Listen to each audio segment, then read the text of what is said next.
This is Jessica And this is Kelly. And this is the Chasing Brighter podcast. Hi, everyone. Today's episode is about my sister and I's recent trip that we took together and our relationship that we learned about on the way.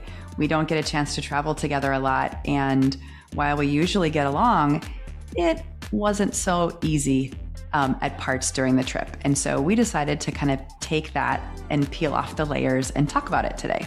Yeah, I think it's important that we show that things aren't perfect and that we don't always get along. Today, we're debriefing about what was going on there.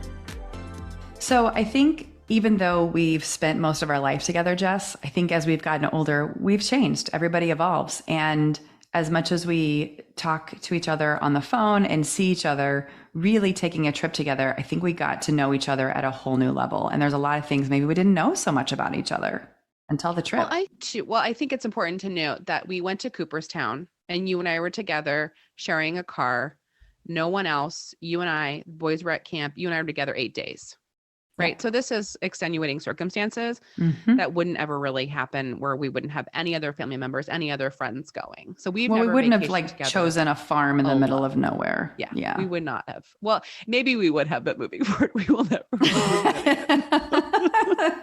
Note to self. So we are, I think one of the things that we learned from this is that if we would have talked about our expectations and communicated ahead of time.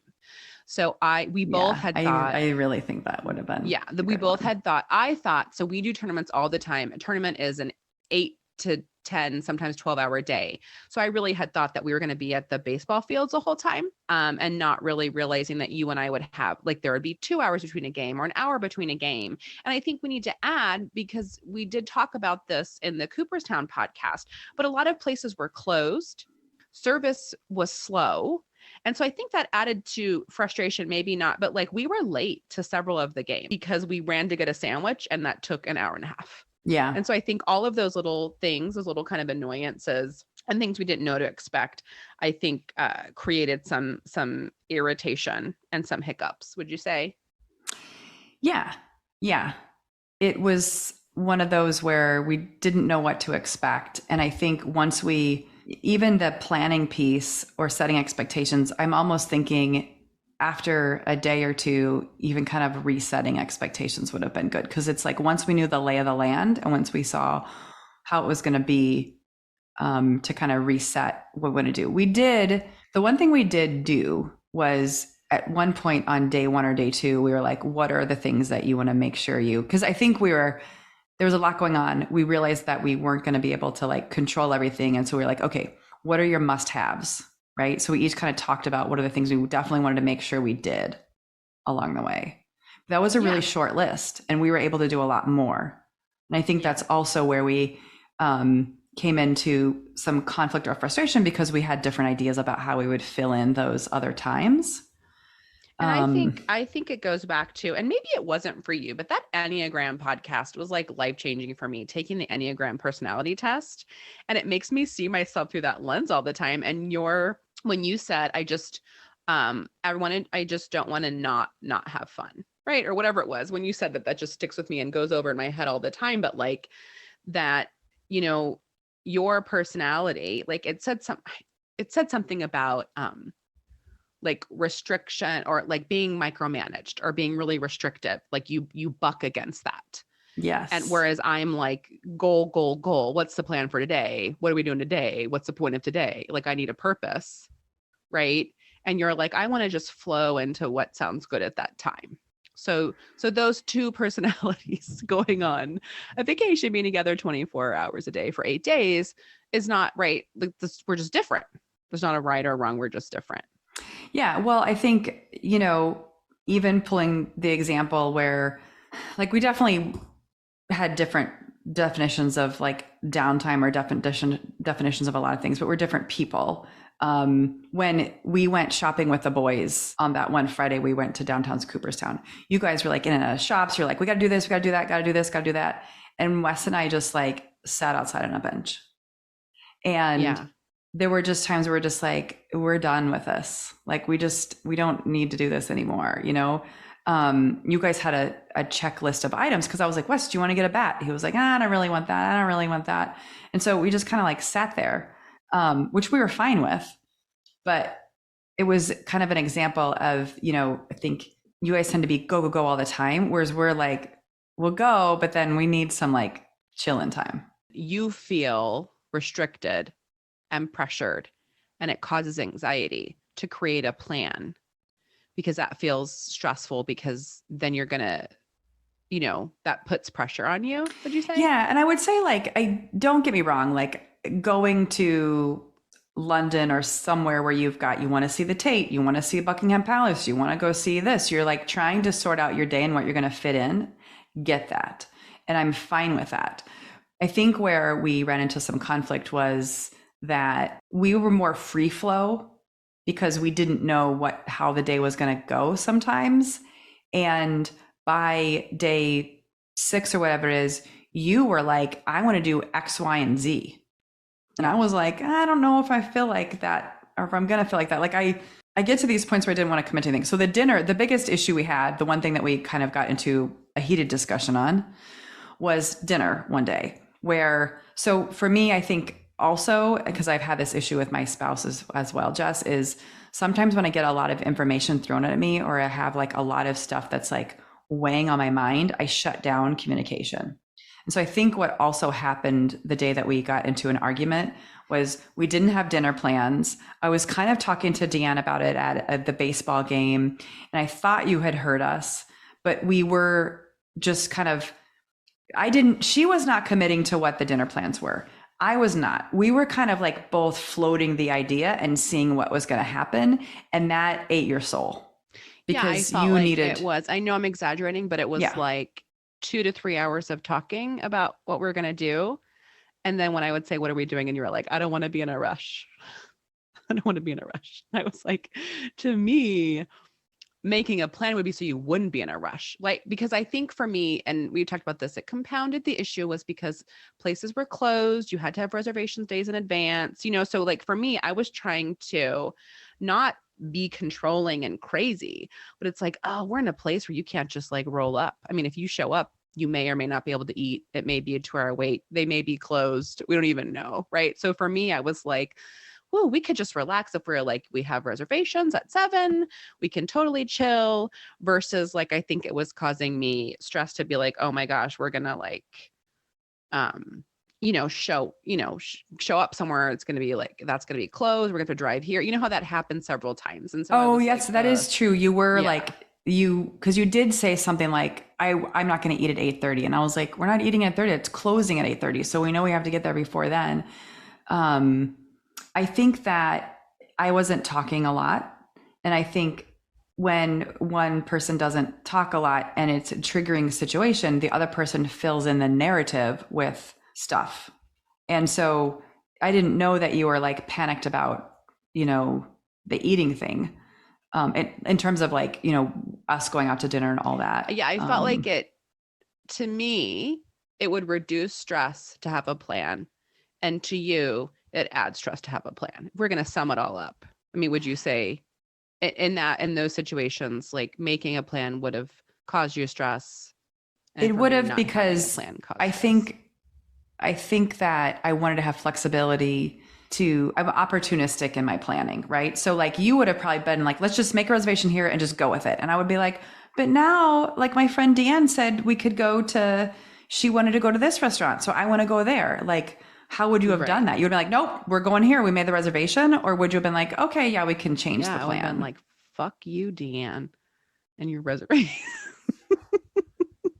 No, obviously I am flexible. I think it was day 6 of everything being out of my control. I didn't know anybody there. Yeah. I agree. I didn't know anyone. That was really hard. There. We hopped on this plan with Dominic joining Wes, your son's baseball team. It was all your friends. You were like, whether you call yourself this They're or not all my I friends. Would call you what? They're not all my friends. But I would call you the team manager, whether you say that or not. Your role was the team manager. So you knew everything that was happening. You knew the times, you knew what to expect, you knew the dates. And we like jumped on last minute. And so I think I felt very out of the loop. And like you said, you weren't communicating. And so I felt very out of the loop. And I think on that last day or whatever that day that we had out was because you were planning on getting the boys. And so you were making plans with the boys and not talking to his mom. Right. And so I was just like, oh my God, like what is happening that like, I'm so out of the loop that like my son's being picked up by this person and there are these plans for dinner. And I remember I had just said, well, what time? And then you were like, we don't know. So it was like, I was like, there were like such loose plans that it was just, caused me to go bonkers. But I think like, it's just, if we would have communicated beforehand. And I think the other thing that you talked about, because what were you saying, like annoyed? I was doing and saying things that were annoying to you, and you were doing and saying things that hurt my feelings. And I think when I look at the Four Agreements, one of my all-time favorite books, and he says, don't take it personally. I was working all the way up until that to not take anything you were saying personally, because I knew that was my emotional garbage. And because I'm hypersensitive to the people in my family of origin. So anybody else could say a whole bunch of things, but if you say it, that would hurt my feelings. Right. So like if someone said, oh my gosh, Jess, like, do you have highlights in your hair? Right. But if you would say it, I would be like, why is she judging me or whatever? I mean, I know that's like a dumb example, but I just think like you're my older sister. There's a lot of emotional baggage there. And so I think I was doing the work and I was really proud of myself. Like this isn't about, that's about her and not me, or that's my stuff, and like working through that the whole time. And so that was a layer of it. Right. And then you add into it, I had no control. You add into it, I didn't know anybody. You add into it, right? We were very isolated. And so I really kind of felt really out of my element, and was uncomfortable. Yeah. Well, and I think I think we had a vision of what the trip was going to be. We got there, it was a lot more baseball or a lot less baseball when we didn't realize the kids were like, didn't want anything to do with us. We're just going to be with our team the whole time. And so we had a lot more time to do things. And then we were on the same page for the first couple of days in terms of what we wanted to do. But again, then we kind of like started to digress a bit. And because there wasn't a lot of opportunities for you to be in charge, because I was the one driving the car and it was my people, I think it made it a lot harder, And so I think the next time, and also one of the other things that I learned about my sister was that her extreme fear of flying insects.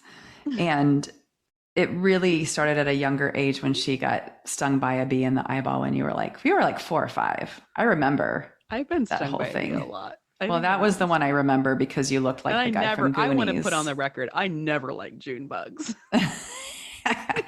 Those are some weird June bugs. But when we went hiking and, the first couple minutes, you were like, there's a bug that keeps flying in my ear. And I was like, there's no bugs flying in my ear. And we had just we also, I think, sprayed ourselves with some off previously. And so I have this video of you like constantly swiping the side of your face as you're walking. It's like you had a tick, which was really funny. And you saved me, by the way. There was a bug that like flew on me and you like flicked it off and saved my life. That's true. And it was touch and go for me. Wes and I have fatal flicking fingers. So we usually the bug doesn't last after the flick. I mean, I live in Las Vegas, and where I'm at in Las Vegas, there are no bugs. I have a friend that lives somewhere here and she says there are mosquitoes all over her yard, but that is not the case for me. We don't have any bugs. And so like the geckos eat all. Yeah, we couldn't eat outside in dinner the one night. There was a wasp. There was a wasp on our patio, so I was out. There was one wasp. That wasn't, we found out. Yeah, but it would see us and tell its wasp friends. And that's what was going to happen. Yeah. I wish I would have sat and looked at the stars. That's my regret. Oh, me too. I think I was shredded every night. I don't know. I was super tired. I don't know. I need to set a reminder for myself. Wes got a telescope for his birthday, and Mom was like, hey, did Wes look at the telescope yet? And I was like, no, we have it set up, but then we just keep forgetting at night because you got to know where there's no light pollution too. There was I think the telescope will push through that. That's what our working assumption is. I know it would have been like beautiful. bright sky. I mean, we're up like close to Canada. I feel like it would have been amazing. Yeah. Yeah.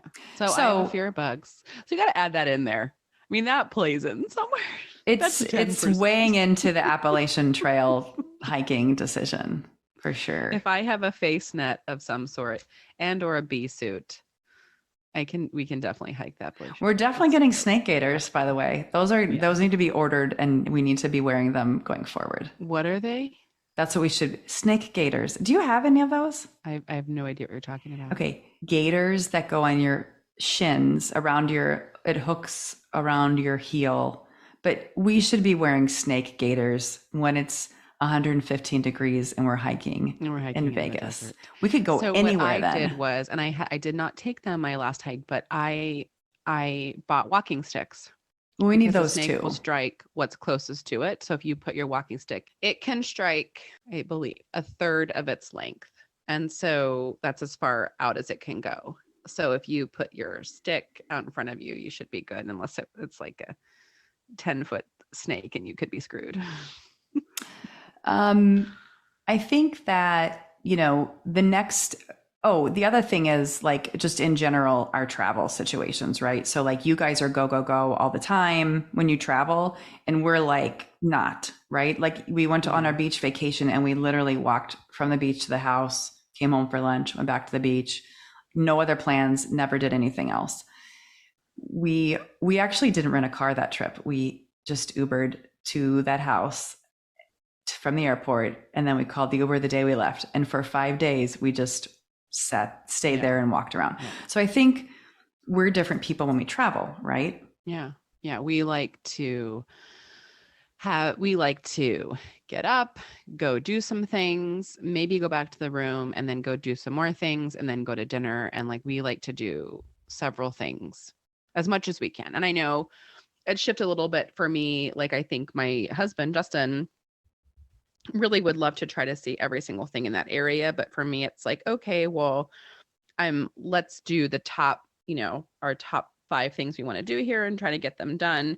But when we went to DC in the spring, 1 or 2 times, Justin went off to go do more. And he took, any kid that wanted to go with him, but he wanted to go here and he wanted to go there. And so he wanted to get more pictures of the Capitol, whatever he wanted to do. And so he took Gabby one time, he took Dominic one time, like he wanted to do even more. And I think I'm slowing down a little bit on kind of like, okay, I'm not going to see everything, where I think I used to really try to see everything. But yeah, that's definitely how we travel. Like we kind of have a plan. We have an itinerary. We have places we want to go. And I think I wasn't planning so much until COVID, and like our DC trip was our first trip since COVID, and so many places are closed or have time tickets or have different rules now. And so I think that makes me plan more. And like we were just talking about with this trip, there were places that were closed or had long waits, or, a lot of places closed at 6. And so I think that for me was like, oh, it would just be easier if we just kind of like made a plan, and then we wouldn't have to stress about getting there and it being closed or something. But we could have just, I think improving communication and both of us being able to compromise and be flexible, more flexible, just compromising. And like if we were to do, you were saying we do a trip where like I planned one whole day and you planned one whole day. I think that would be, well, because mine would be a non-plan day. Okay, Kelly, it's your day. What are we doing? I don't know. Let's see how we feel. This sounds good. You want to do this? This sounds good. Like, have you heard the term analysis paralysis? Yeah. Do you think that happens to you, analysis paralysis, where like you overinform yourself and then don't know what to do? No, I don't. Yeah. It's easy to get overwhelmed by decisions, and I don't believe I have analysis paralysis. Okay. However, I like to have analysis, Jess, though. That's my thing. So I'm analysis decisionist. I think I think I have trusted sources, right? Like before Yellow Deli, I've traveled all around the world, and TripAdvisor has always been so amazing to me. Like we found this the most amazing like Thai fusion place in London because we just pull up TripAdvisor, share your location, and it's like, this place is amazing. And so because I have those trusted places, it's like, okay, I'm going to create a little board on TripAdvisor and I'm going to look at their top places and I'm going to like go there. So I don't have to like then read a book or then go look Well, at this because I website, go also talk to like, but that I don't want to go person. where the tourists go. Like, I don't want to go where the people are saying TripAdvisor, because that Right. means that's where everyone Right. else is reading too. And then everyone else is going there too. I think there's some places that, like Oneonta, New York, when there are 5 restaurants, TripAdvisor doesn't hurt because that's at least one other good recommendation. Right. And we also Right. know some of the towns that anybody travels to, most of the people, it's like, do you remember we went to Hayes? Was it you? Remember, we went for grandma's funeral, I think. And we went somewhere like to the hotel and they were like, what, do you have a recommendation for a pizza place around here? And she was like, Pizza Hut. And we're like, oh, Jesus. So it's like that. Like some people Yeah. don't know good food. So it was like, don't tell me to go to Pizza Hut or Olive Garden. Right. Like if people Right. say that, then I know that they don't know what it is like to have good Right. local, wholesome food. Right. I do feel like everywhere you go, you can get local. The cool part about where we're in New York, no chains, right? I mean, like obviously fast food places, but There wasn't. No. mm-mm. No, but I think I would like to say that I do research where I'm going, but that's the thing. Like I would have researched it before going there probably, right? And I would have been like, these are look, I want to go to these. I definitely want to You go would to these have, 3 so places. that's a great thing, great example, right? You do this to me all the time, right? So it's Right. like you would have sent to me, hey, this is like, if you want to plan, if we plan, you're going to be like, hey, what do you think of this place? What do you think of this place? You just sent me all these things, like these are the places we're going to go. And if you would have done that to me, I would not have read them and I would have been overwhelmed and I would have felt, planned into a box about what we were going to be doing. And so that's where we're very different, right? Because you like to have a plan and I would be like, whoa, Nelly, like I need to show up. I need to get a feel for the place and get a vibe and just the message. That's the Native American in you. I have to take my shoes and socks off and I have to feel the ground where we land. And then I'm okay. But like, other than that, no, because I think it's where, like I was talking to mom about it, where it's like, for whatever reason, I don't like obligations. Right. That's so funny because it's like neither one of us do, and we see it. Does this different, make like sense? completely different. But it's like you think of a plan as like being in a rush and put in a box and like I can't get out of it. Like freedom. I'm like, I could relax all day because I kind of know what's going to happen. You're kind of like, right? This is going to happen. And I'm more like, well, I don't know what I'm going to feel at that moment. Is it going to be chocolate or vanilla? I don't want to have it automatically be told to me. And you feel like you have control by not having a plan.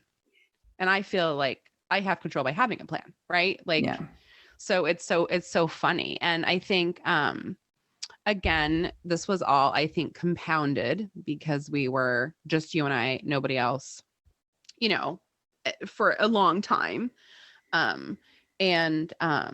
Very, very different. So I think we know how each other vacations. I know you're not a planner. I know you like more downtime than I do. And so I think I was trying the first 5 days to just like know that and let go and let you do it. And then for whatever reason, on day 6, I went from like 0 to 10 in my brain where I was like, I need to get the fuck out of here. I was like looking at you started walking. I wanted to get out of the car. Yeah. And you know why? Because on that day I said, what else do you want to do to make your Cooperstown dreams come true? And you said, what do you want to do, Jess? And I was like, you know what? I really would love to get a pedicure. And that was the only thing at that time. That was the only thing I felt like I was like, okay, this is what I want. And so I was telling you, this is what I really want. And with the inability to make a plan, it seemed like the one thing I asked for wasn't going to happen, and I was like, you know what, if I want to get a pedicure, I'm going to have to just like take control of my life today and then just go find a place. Right. And so I just started walking to a pedicure place, which was going to be 2 miles, but it was fine. It's 2 miles downhill. Up and down a hill. Yeah. But like, that's when I was like, I just got to, do what I want to do kind of thing. And so I don't know. I think if we would have communicated each day and maybe knowing, and just talking about it, like, what do you want to do today? Jess, I just want to go with the flow today. And I could say, you know what, Kelly, it would really make me feel better if I knew that dinner was at 7, or it'd make me feel better if I knew dinner was in this town. Could you right? say, and just communicate it? But could it have been, it would make me feel better if we have a dinner reservation at 7, even if we don't use it, so that we have a backup plan if things fall through. What? If I were like, and if we don't go to the reservation, if it doesn't happen, blow this out. It's so funny that you take it, right? That seems putting you in a box, right? It's just so funny the way that we think about that. Because I totally, absolutely, if something else comes up, for sure, don't go to the reservation, whatever, but that you're like, oh my God, I have to go to this reservation. And then all day you're like, it's because I want to optimize my fun at any given time.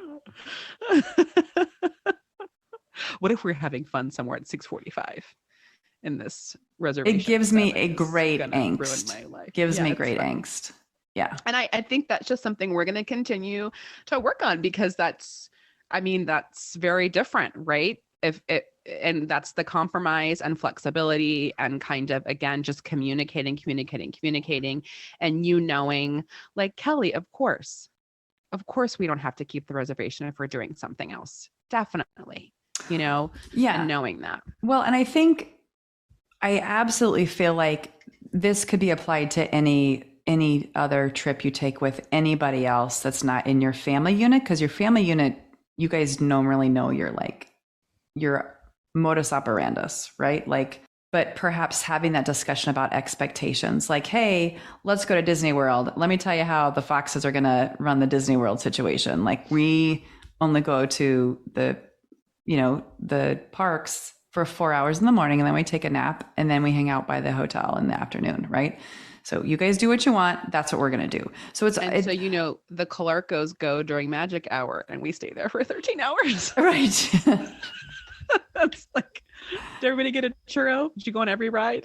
Everyone's dreams came true. Maybe it's a little more freeing when you realize that with people, because I've been afraid to take trips with people because I'm like, oh my gosh, they might not be my speed. And so it's like getting some variables in place, renting your own car, not staying in the same house, making sure you have a couple activities planned together or something. Like, that's what I would be comfortable with, right? And I really do. Justin and I went on a Europe, like a bus tour of Europe years and years ago. And there was a guy that said, I'm going to assume you're BTE. Like, if the bus was leaving at whatever time it was leaving, the bus left, and we left people. Because they're like, meet us at the next hotel reservation, and we're assuming you're BTE, you're having a better time elsewhere. And that was really life-changing for me. And I don't hold my breath for you to have fun. I'm going to have my fun and do what I want to do. And I hope you can too. So like when you gave the example of you and Wes sitting on the bench, as long as you weren't mad about it, right? But it was like, I knew that. And that's why I kind of wanted to separate, because I knew Dominic had saved up a whole bunch of money and he had all of these stores he wanted to go to in Cooperstown. I know he wanted a bat made. I know he wanted to get a hat. I know he wanted to get baseball cards.